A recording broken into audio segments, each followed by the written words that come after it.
हमारे माननीय कांशीराम साहब ने यही कहा कि हमें हुक्मरान बनना चाहिए, इस देश की राज सत्ता अपने हाथ में लेना चाहिए। इस देश के अंदर कोई भी समस्या नहीं है। बाबा साहब डॉक्टर अम्बेडकर ने जो समस्या बताई, एक ही समस्या बताई कि इस देश के अंदर अगर कोई जो विनाश हो रहा है, सारे विनाश का कारण देश के अंदर केवल जाति व्यवस्था है।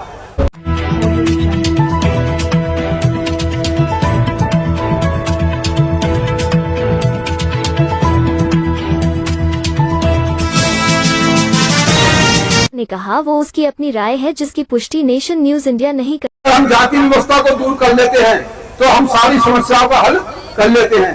तो माननीय कांशीराम साहब ने उसी बात को आगे बढ़ाया। उन्होंने जातियों को एक जमात में इकट्ठा करने की कोशिश की। जो जातियां थी, जो पिद्दी जातियां थी, उनको इकट्ठा करके माननीय बाबा साहब डॉक्टर अम्बेडकर ने उनको शेड्यूल कास्ट बनाया, बहिष्कृत जातियों को इकट्ठा करके। माननीय कांशीराम जी ने उससे एक कदम और आगे बढ़े। उन्होंने जो अनुसूचित जाति के अलावा जो ओबीसी की जातियां थी, उनके लिए मंडल कमीशन की बात करी और उनको उसके साथ जोड़ करके एक बड़ा समाज बनाया, यानी बहुजन समाज बनाया। तो बहुजन समाज की बात किसने की? ये कोई कांशीराम जी ने नहीं की। उन्होंने सबसे पहले जो हमारे पूर्वज थे, जो उनको भगवान बुद्ध कहते हैं, उन्होंने ही तो सबसे पहले बहुजन हिताय बहुजन समाज की बात की। लेकिन आज जो बहुजन समाज जैसे ही बना, जाति को हमने जमात में बदला, हम सत्ताधारी समाज की तरफ बढ़ना शुरू हो गए। और हमारे लिए सत्ता मिली भी। उन्होंने अपने जीते जी अपने कहा था कि मैं सत्ताधारी समाज बना दूंगा। जो मजदूर समाज है, जो बिकने वाला समाज है, उसको ना बिकने वाला समाज बना करके, यानी अपनी हम आदत में परिवर्तन करके हम देश का सत्ताधारी समाज बन सकते हैं। अगर हम लोगों से रात में तो कहें कि हम नहीं बिकेंगे और दिन में जाकर के हम जो है कौड़ियों के दाम बिक जाते हैं। हमारे जो वोटर हैं, हम कहते तो हैं हम 85% है देश के अंदर, लेकिन मोल मिट्टी के मोल बिकते हैं, कौड़ी के मोल बिकते हैं और फिर कहते हैं कि हमारी सत्ता नहीं बन रही साहब, हमारा शोषण हो रहा है। तो शोषण का जो कारण है वो हम खुद हैं, दूसरा हमारे कोई दुर्दशा का कारण नहीं है। हम पढ़ने लिखने के बाद भी समझदार नहीं बने, पढ़ लिख गए हैं लेकिन समझदार नहीं बने। लेकिन महात्मा बुद्ध का जो सील है, जो मार्ग है, उसमें यही तो है कि समझदार होना जरूरी है। पढ़ाई लिखाई जरूरी नहीं है, प्रज्ञा होना जरूरी है। प्रज्ञा का मतलब होता है समझदार बनना। लेकिन हम जो है समझदार नहीं है। समझदार कुछ लोग हैं लेकिन उनकी बात कोई मानता नहीं है।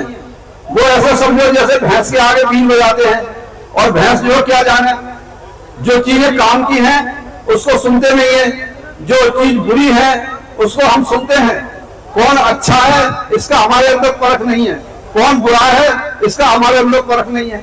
भगवान बुद्ध ने तो ये कहा था कि पहले जानो फिर मानो, और हम बिना सोचे समझे ही किसी चीज के ऊपर विश्वास कर लेते हैं। तो ये हमें समझदारी अपने अंदर पैदा करनी पड़ेगी, और जब तक हम समझदारी पैदा नहीं करेंगे तो हम इस देश के शासक नहीं बन सकते।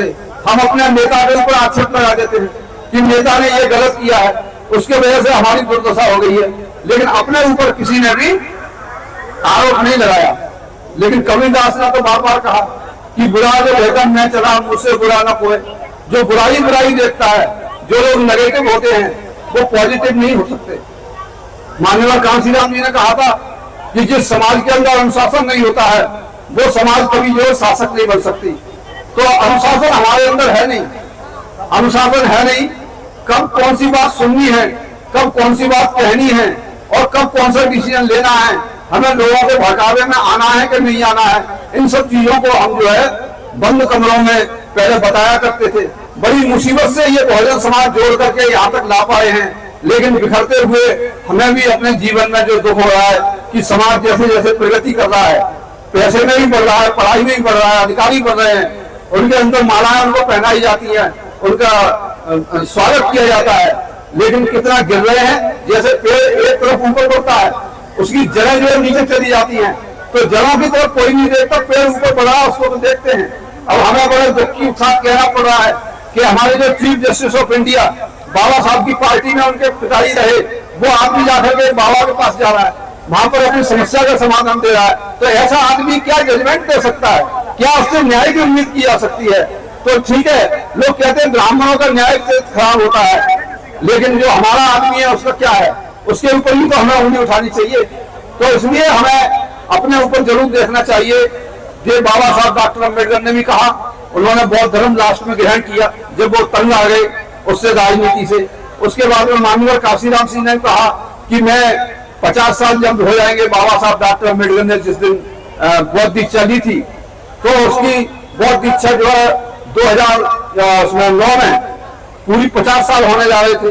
तो उसमें उन्होंने कहा कि मैं बौद्ध धर्म 6 करोड़ लोगों के साथ में ग्रहण करूंगा, लेकिन वो 9 तारीख को हमारे बीच से अक्टूबर में चले गए। 14 अक्टूबर को उनको ग्रहण करना था और 9 अक्टूबर को उससे पहले ही चले गए।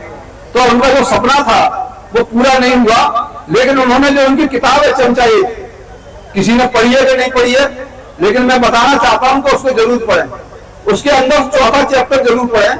4था चैप्टर जो है उसमें लिखा हुआ है कि टिकाऊ जो समाधान है हमारी समस्या का, वो सांस्कृतिक समाधान है।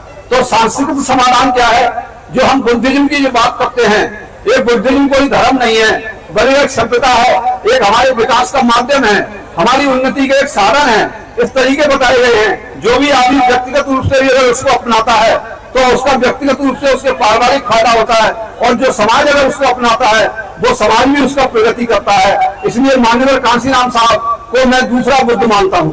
बाबा साहब डॉक्टर अम्बेडकर को उन्होंने अपनाया, लेकिन माननीय कांशीराम साहब ने स्वयं अपने चरित्र में उतारा और उसने परिवार का परित्याग किया, संपत्ति का परित्याग किया। उन्होंने कहा जो भी मेरी संपत्ति होगी सारी संघ की होगी। संघ का मतलब बहुजन समाज की होगी, मेरे कोई परिवार का कोई उसमें सदस्य नहीं होगा, उसके साझेदार। लेकिन उनकी बात को हम लोग नहीं मानते हैं।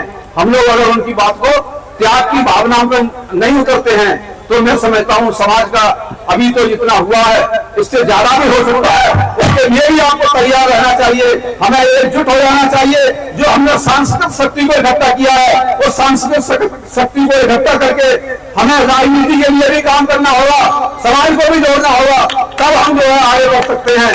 नहीं तो हम जो है अवनति के लिए तैयार रहिए। जय भीम, भारत।